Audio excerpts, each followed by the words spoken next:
Acho que Deus faz essas coisas, deixa as coisas meio ocultas para nós. Está bem pertinho da gente, mas está mais ou menos oculta. Veja o que diz o Provérbios no capítulo 25, no verso 2. Diz assim: a glória de Deus é ocultar certas coisas. Tentar descobri-las é a glória dos reis. Vamos adaptar para nós? A glória de Deus, a sabedoria de Deus, a inteligência de Deus e a maneira como ele trabalha é esconder determinadas verdades aqui, na sua frente. Mas a pessoa sábia, você e eu, nosso trabalho é ir atrás de descobrir esses grandes mistérios e do conhecimento que Deus colocou à nossa volta. É engraçado que o próprio Jesus, às vezes ele falava por parábolas. Aí os discípulos perguntaram para ele: mas Jesus, por que você não fala assim diretamente? Você fala de um contando histórias. E às vezes fica até um pouco difícil. A gente tem que sentar e pensar e refletir para descobrir o que você quer dizer com aquela história. Por que você fala por parábolas? Aí Jesus falou: porque a vocês é dado conhecer o reino de Deus, e a eles não. Ou seja, Jesus estava ali sempre no confronto com fariseus, com pessoas que estavam testando ele, sabe, botando ele contra a parede, fazendo um bocado de complicação. E às vezes Jesus contava uma história porque o cara que não queria ouvir, ele não ia ouvir.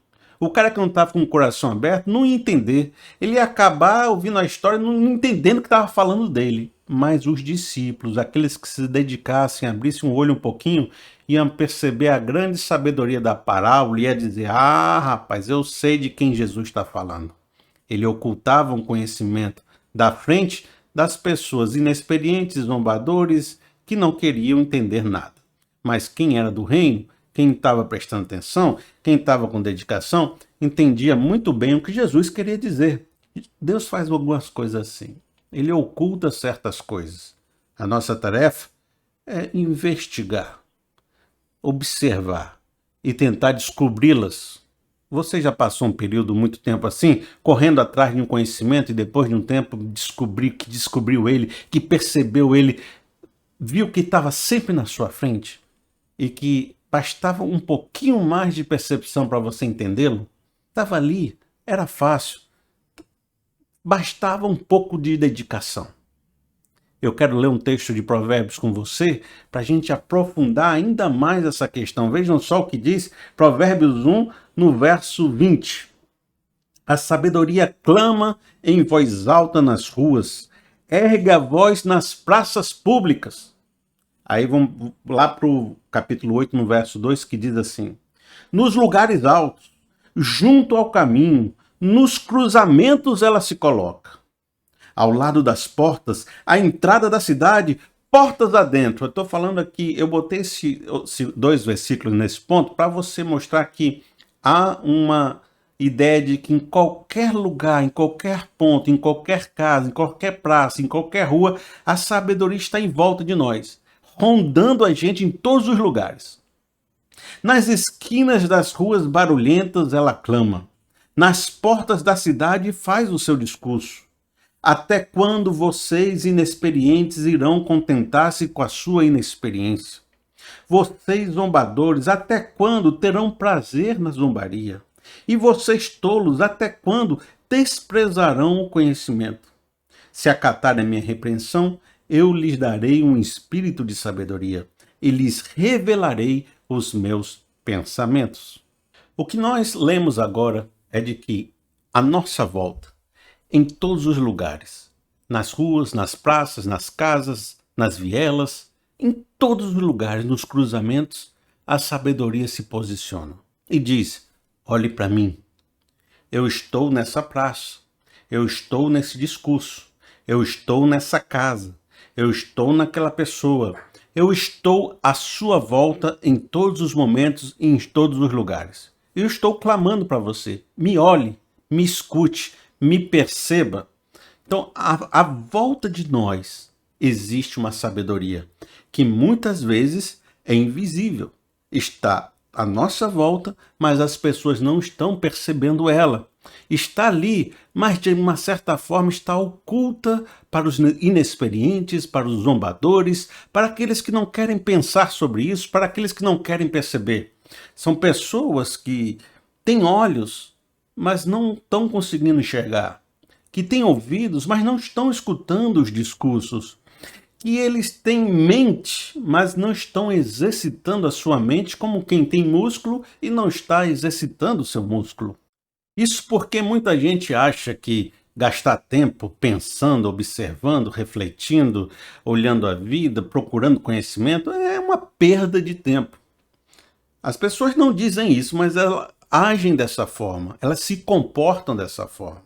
A grande maioria das pessoas, depois que se organiza numa rotina de sair do trabalho, entrar no ônibus, encostar a cabeça, botar uma música para ouvir, ficar olhando assim todo mundo e a coisa vai passando e aí chega a dar uma dormida de 5 minutos, chega em casa cansado, quer fazer só uma janta, quer ver um BBB, quer dispersar a mente, ver uma besteira doida, quer não pensar, quer não raciocinar, só quer assim espairecer, esquecer que o mundo existe. E quando ela volta no outro dia para o trabalho, ela só quer fazer as coisas que ela já sabe fazer, não quer gastar tempo.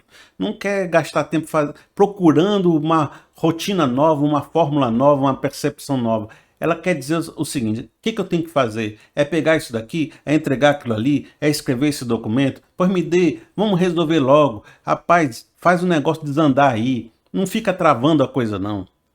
As pessoas não querem pensar muito. Está funcionando? Está funcionando do jeito que está?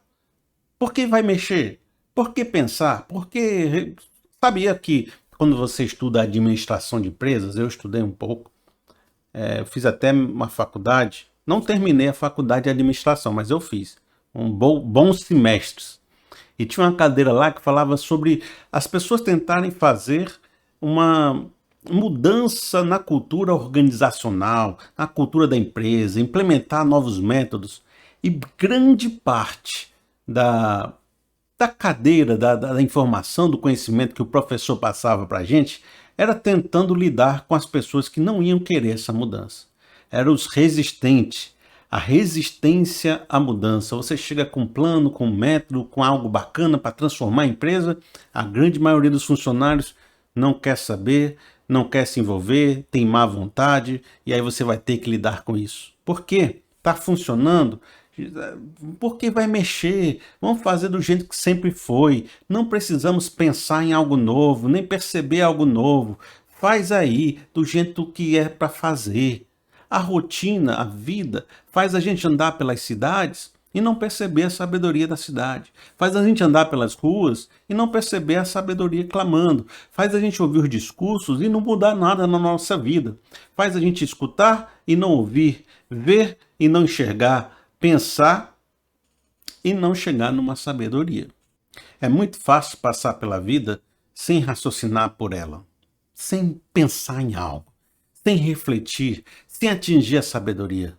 Por isso que ser mais velho não significa ser mais sábio. A pessoa pode ter 80 anos de idade e ser uma pessoa insensata, ou ser uma pessoa que nunca conseguiu elaborar um conhecimento e uma percepção muito boa, porque passou pela vida passando, sem perceber a sabedoria à nossa volta. Até que algo aconteça.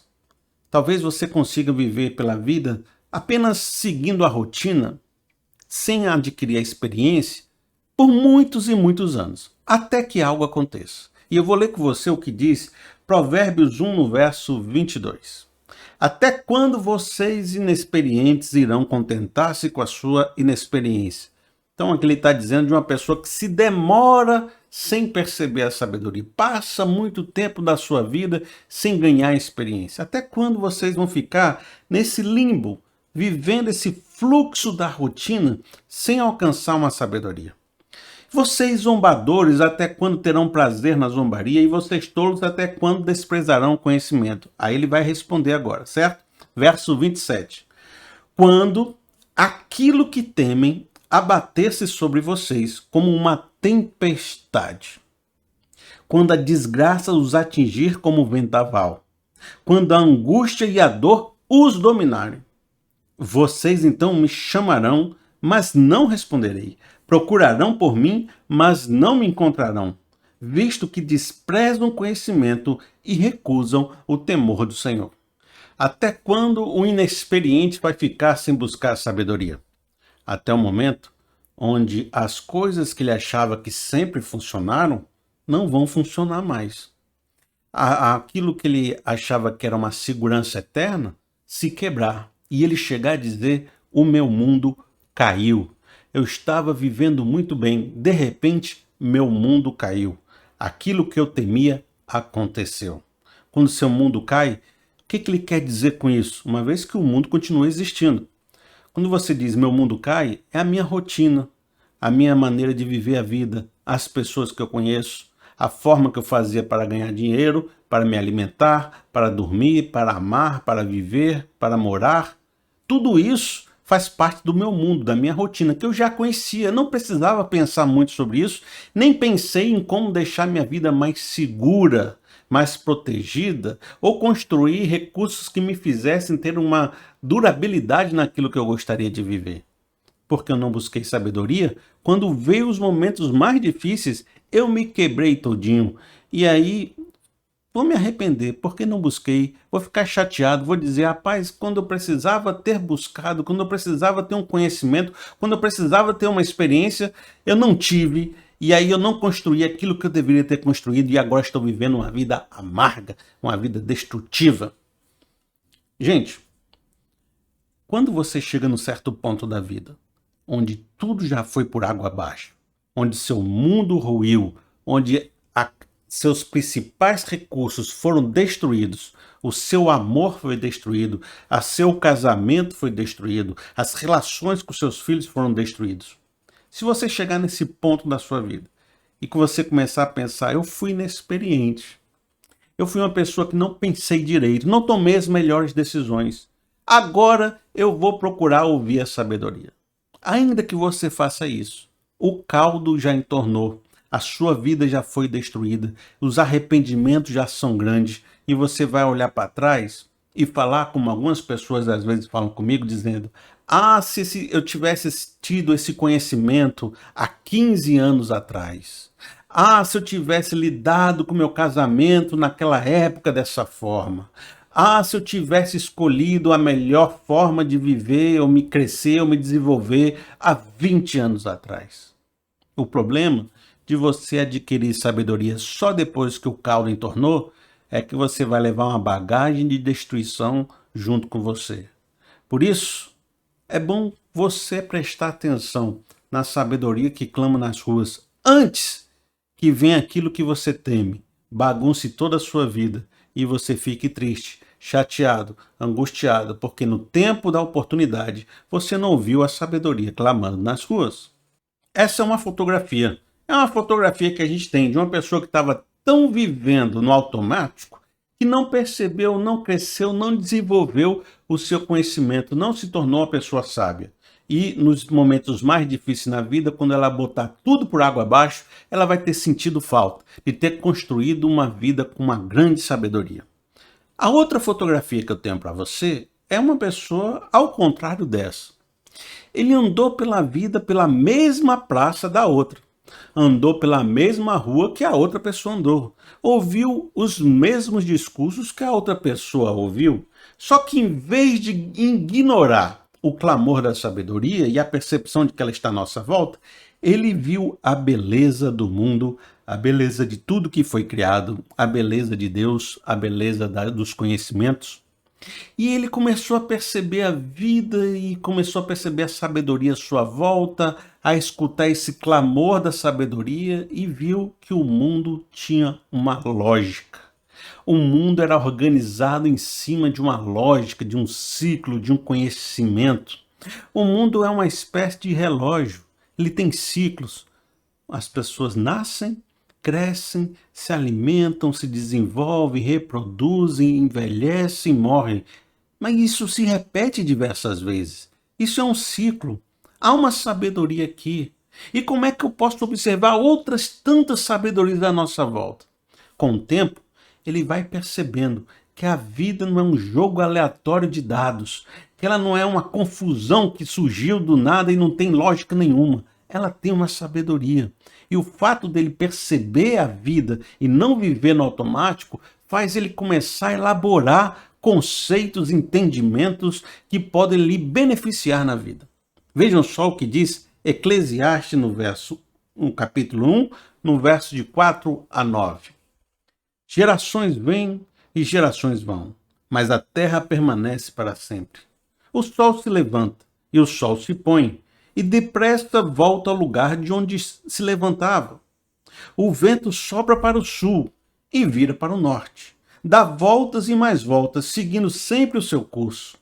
Todos os rios vão para o mar, contudo o mar nunca se enche. Ainda que sempre corram para lá voltam a correr. Todas as coisas trazem canseira, o homem não é capaz de descrevê-las. Os olhos nunca se saciam de ver, nem os ouvidos de ouvir.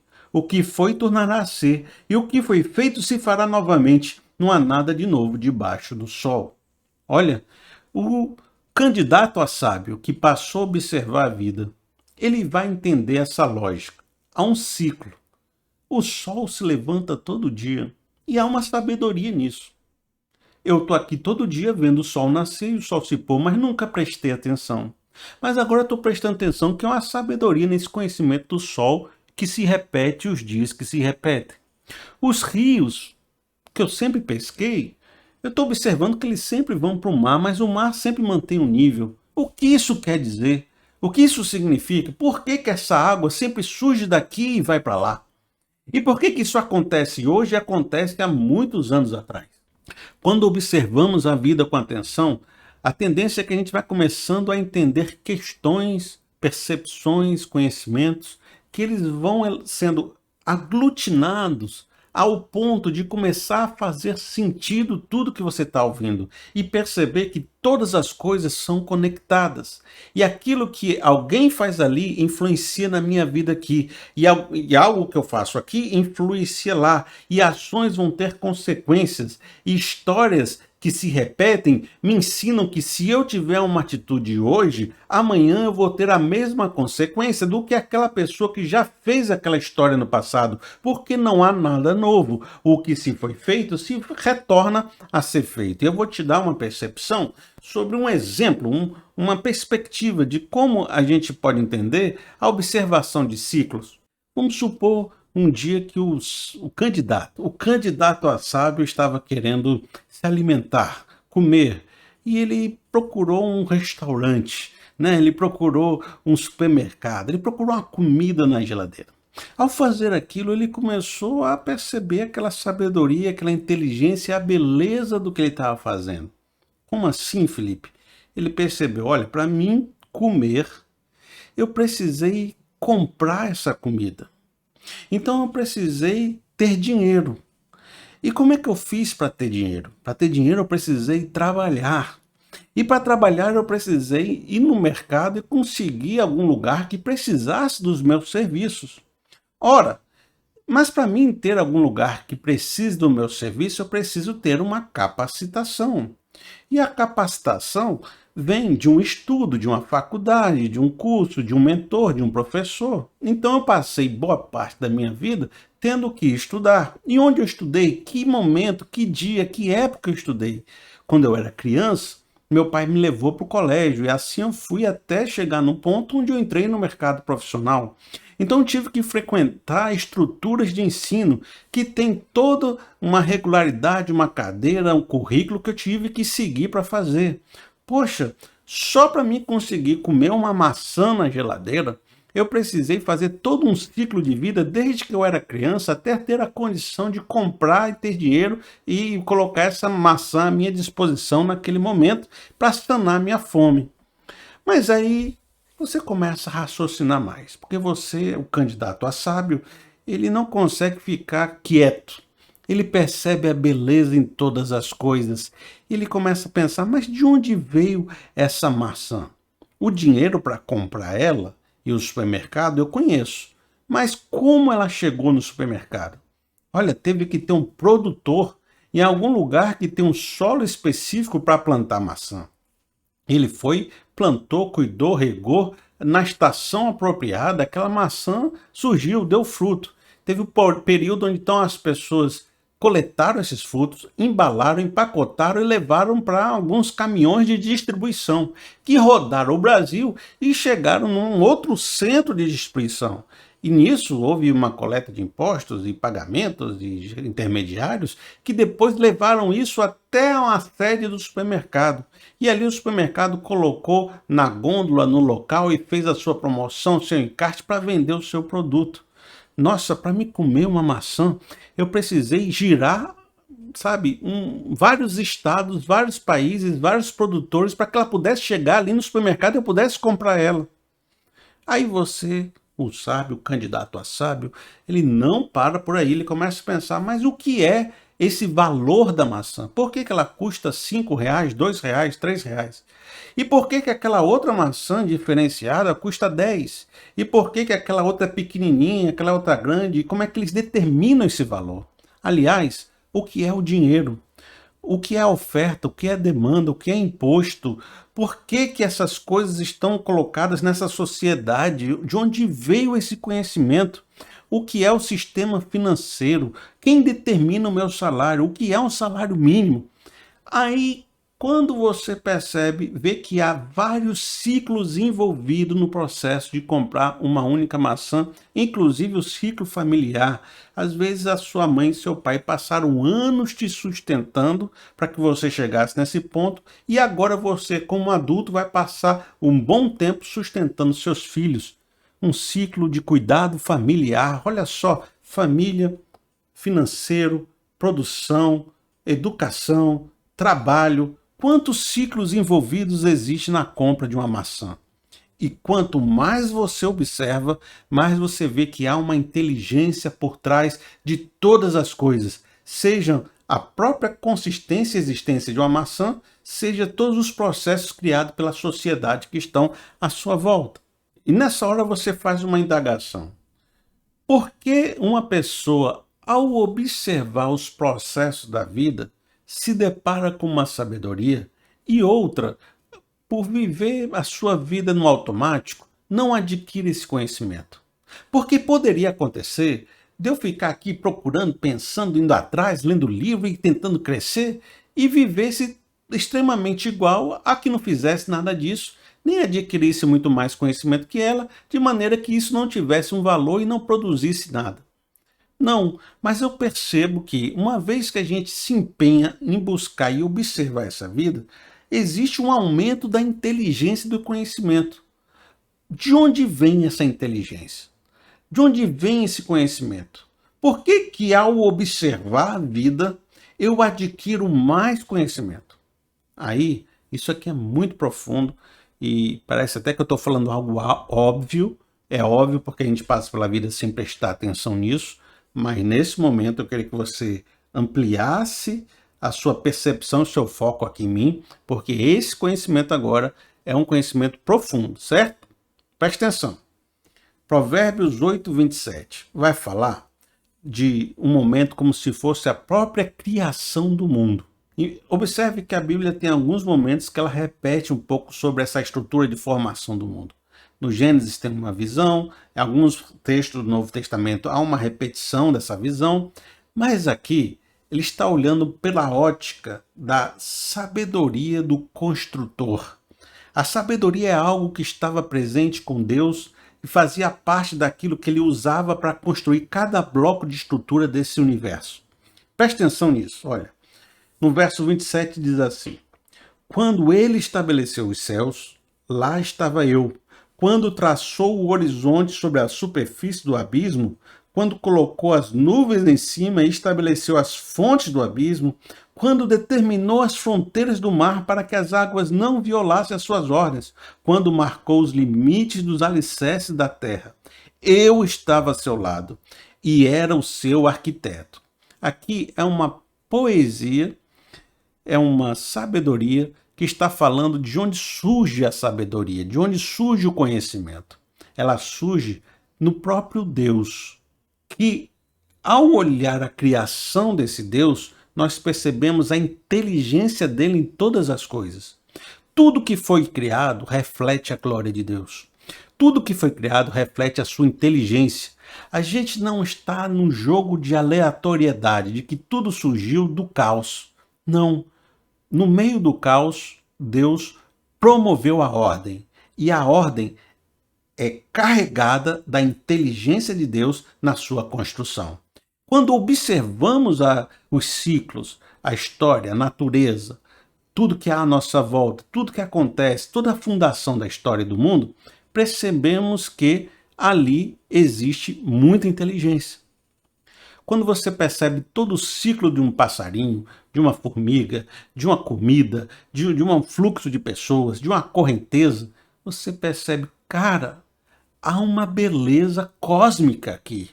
Há uma inteligência universal aqui. Há a inteligência de um grande arquiteto. Há uma sabedoria.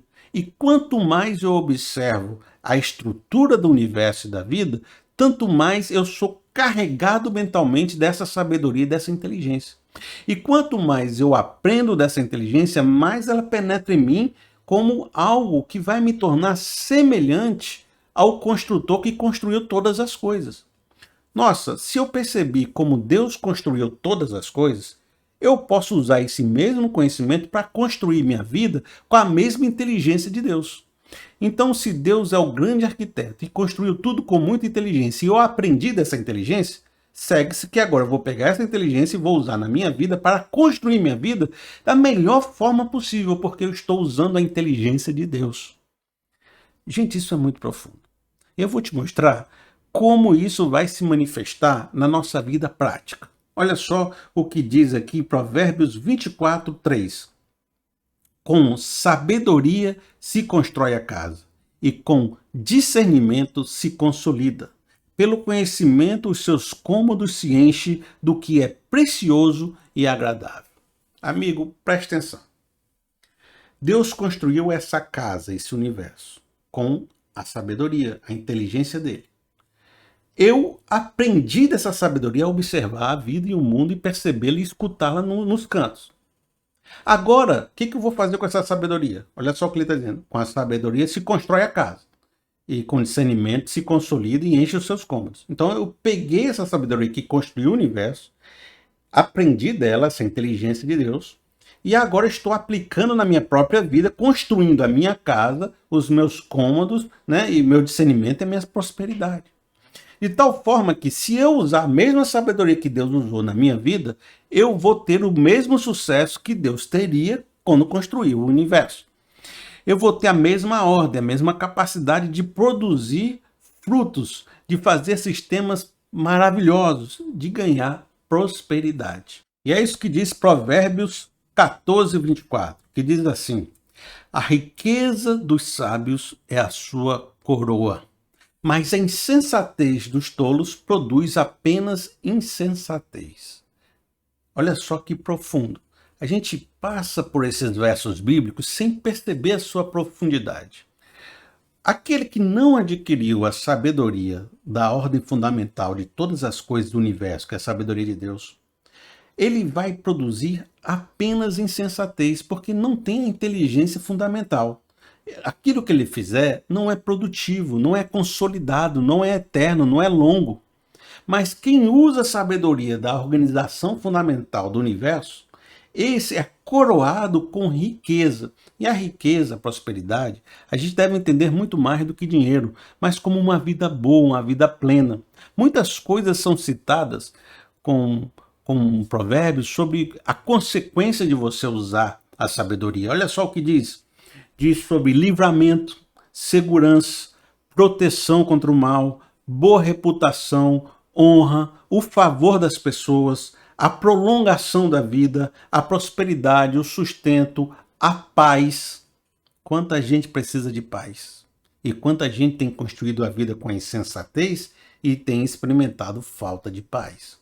Então, a prosperidade e a riqueza deve ser olhada como o viver bem, um viver melhor, um viver aceitável. A melhor forma de viver nesse mundo é uma forma que a gente pode chamar de próspera.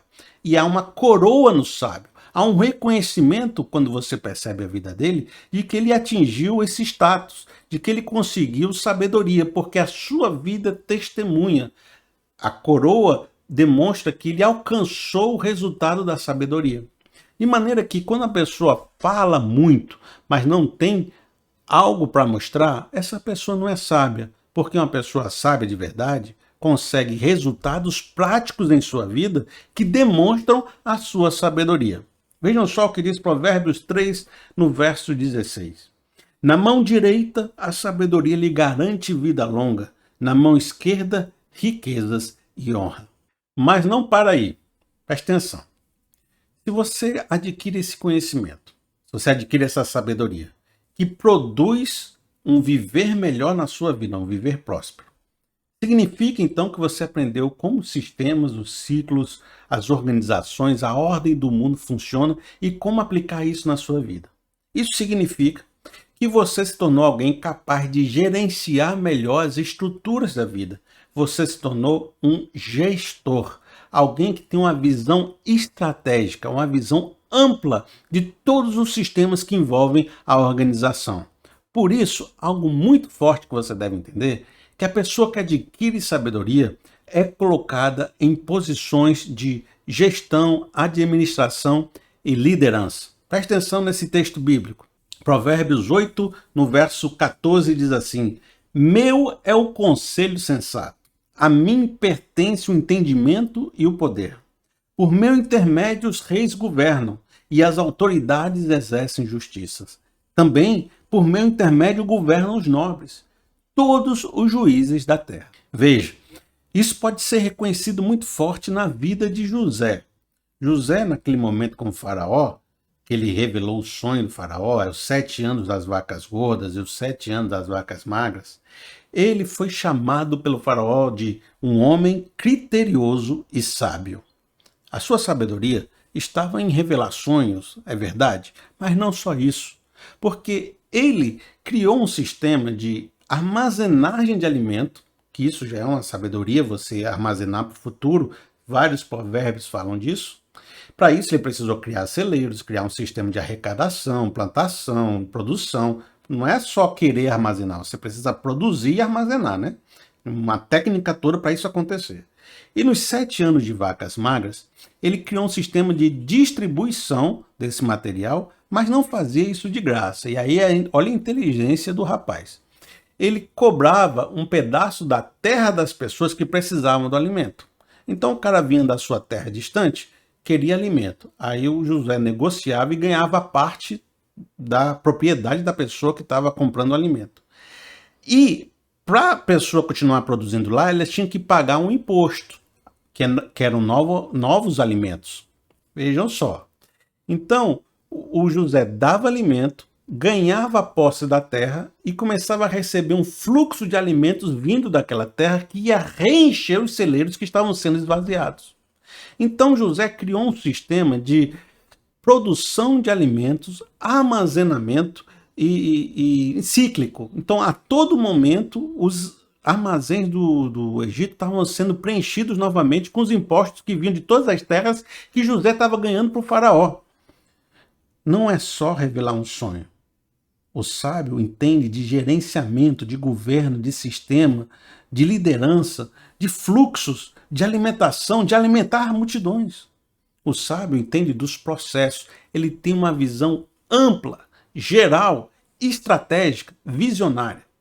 Veja, isso significa que o sábio não é um cara em cima de uma montanha, longe de todo mundo, que está ali fazendo ilocurbações, pensamentos malucos, que o cara vai lá subir a montanha para perguntar para o sábio, ele vai dizer uma besteirinha de uma frase e você sai achando que alcançou alguma coisa mística.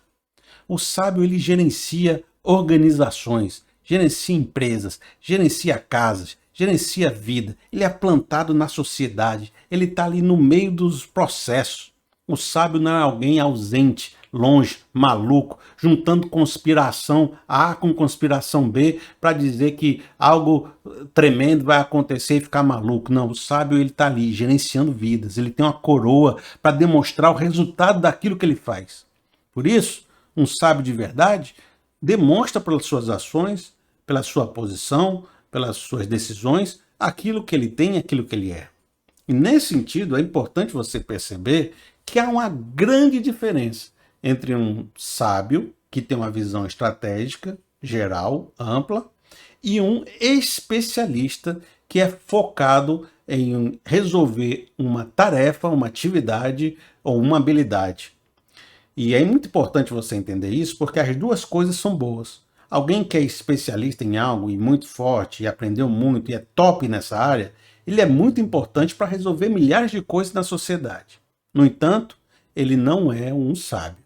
O sábio é aquele que tem uma visão muito mais ampla e menos especialista.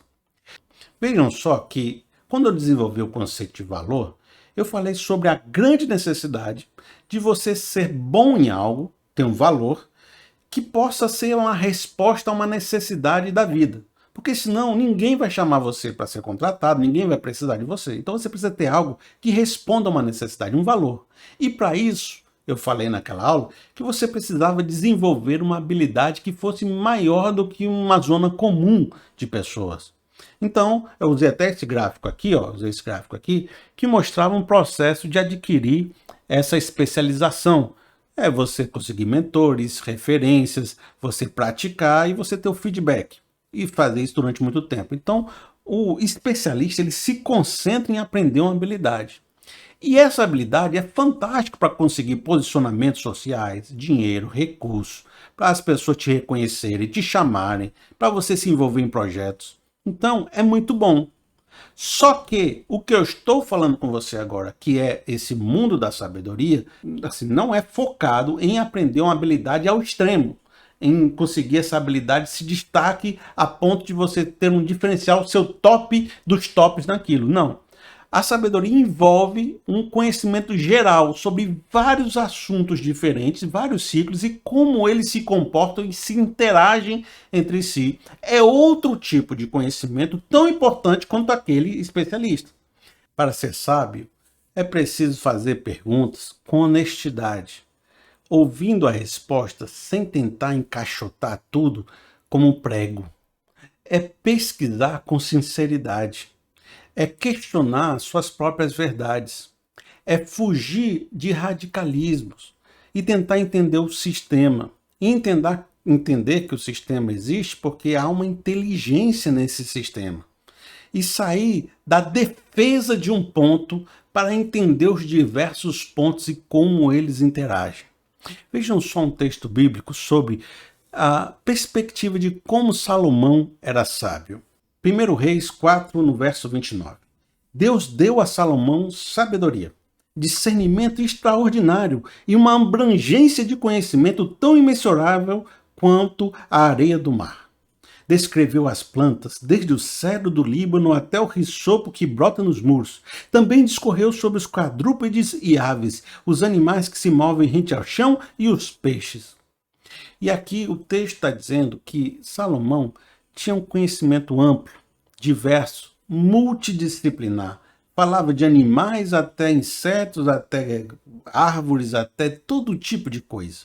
Porque a sabedoria que Deus dá, ela é multidisciplinar, ela é ampla, ela observa diversas coisas para chegar numa conclusão. Veja, eu tenho aqui duas indicações de livros para vocês, muito interessante. São livros que vão falar sobre esses dois universos. É por caso de você estar querendo se desenvolver e crescer mais nessa reflexão sobre especialista e o sábio. Os dois são bons, mas ocupam posições diferentes. Esse livro aqui, chamado Fora de Série, ó, veja aqui, ó. Veja se dá para ver aí direitinho, deu? Ó, tá vendo? Esse livro Fora de Série, ele é fantástico. Esse é um dos meus autores preferidos. Eu tenho quase todos os livros dele. Nesse livro, no capítulo 2, ele trata sobre a especialização e como a dedicação, a disciplina e horas de treinamento fazem uma pessoa atingir a excelência e a excelência faz essa pessoa se destacar na vida e crescer na vida. Ele é um daqueles autores que falou sobre as 10.000 horas. Para uma pessoa se tornar bom em alguma coisa, ele precisa de 10.000 horas de treinamento. Esse outro aqui vai falar exatamente o contrário e realmente vai fazer uma crítica a muita coisa que esse livro diz. Ele, inclusive, o autor desse livro escreveu aqui em cima. Vejam só esse livro aqui, ó. Ele aqui no outro aqui, ó. Tá dando para ver aí? Porque os generalistas vencem em um mundo de especialistas. Porque os generalistas vencem em um mundo de especialistas. O autor desse daqui escreveu na capa desse daqui e dizia o seguinte: esse é o livro que me fez perceber que tudo que eu pensava estava errado. Porque isso aqui faz uma crítica muito grande aos especialistas. E é um livro excelente. Se você quer aprofundar reflexões sobre ser generalista e ser especialista, entendendo que eu estou colocando a sabedoria como conhecimento muito mais abrangente do que especialista, esse livro é fantástico e esse aqui é mais fantástico ainda. Se você ler esses dois livros, você vai ser uma pessoa melhor na vida. Bacana? Só uma indicação de leitura para você aprofundar, e mais para frente eu tenho mais questões de leituras para a gente fazer, para a gente crescer e se desenvolver. Bacana, gente? Que Deus nos abençoe. Eu espero você aqui no próximo vídeo para a gente ter diversas outras reflexões. Até mais.